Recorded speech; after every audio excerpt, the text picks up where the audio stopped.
1. Kandungan unsur hara lapisan tanah, unsur-unsur yang terkandung di dalam lapisan tanah pada tiap wilayah memiliki karakteristik yang berbeda. Contohnya adalah seperti gambar di samping wilayah lereng pegunungan vulkanik umumnya mengandung unsur hara yang tinggi. Wilayah daratan rendah dengan hamparan padang rumput yang luas dan landai cocok untuk dibudidayakan sebagai kegiatan peternakan. 2. Kandungan mineral, struktur yang berbeda memengaruhi kandungan mineral yang ada di suatu wilayah. Berikut merupakan contoh dalam hal kandungan mineral. Jayapura merupakan daerah yang memiliki kandungan logam, tembaga dan emas terbesar di Indonesia. Kalimantan dengan karakter tanah gambut banyak mengandung unsur-unsur karbon seperti batu bara, intan, dan permata. 3. Keanekaragaman hayati menyebabkan adanya perbedaan flora dan fauna secara komoditas pangan di setiap wilayah. 4. Lapisan atmosfer. Hal ini memiliki keterkaitan dengan kondisi iklim dan cuaca suatu wilayah. Tiap daerah memiliki karakteristik cuaca yang berbeda-beda. B. Syarat interaksi ke ruangan. Interaksi dapat diartikan sebagai hubungan timbal balik saling memengaruhi antara kedua belah pihak.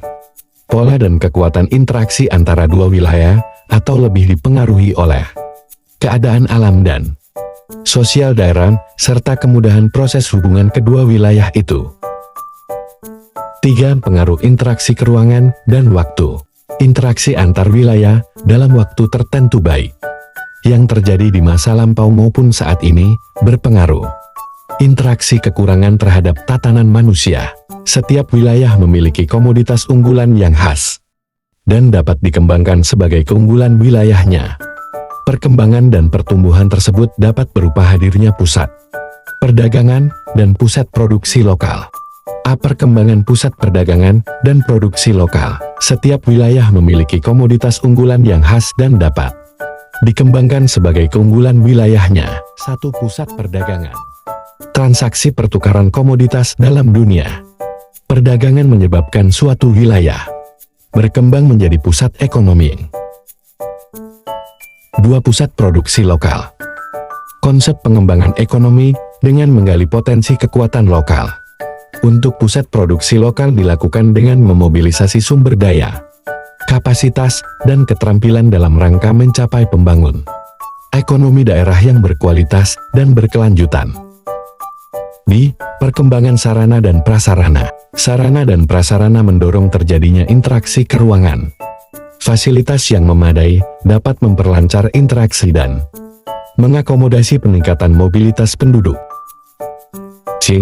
Perubahan penggunaan lahan. Interaksi ke ruangan menurut ahli fungsi lahan sebagai tempat-tempat pusat perdagangan. D. Perubahan orientasi pekerjaan. Berkembangnya kegiatan jasa menyebabkan masyarakat mulai meninggalkan kegiatan agraris. E. Perubahan sosial.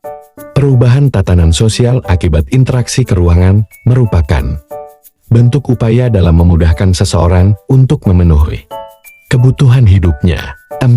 Bentuk interaksi ke ruangan. A. Perpindahan penduduk migrasi. Migrasi merupakan bentuk interaksi antar ruang yang mengakomodasi pergerakan orang lain dari wilayah ke wilayah lain. B. Komunikasi. Komunikasi merupakan bentuk interaksi antar ruang yang melibatkan pertukaran ide atau gagasan baik secara langsung maupun tidak langsung. C. Transportasi. Bentuk interaksi antar ruang dalam pergerakan barang dan jasa dari daerah satu ke daerah lain.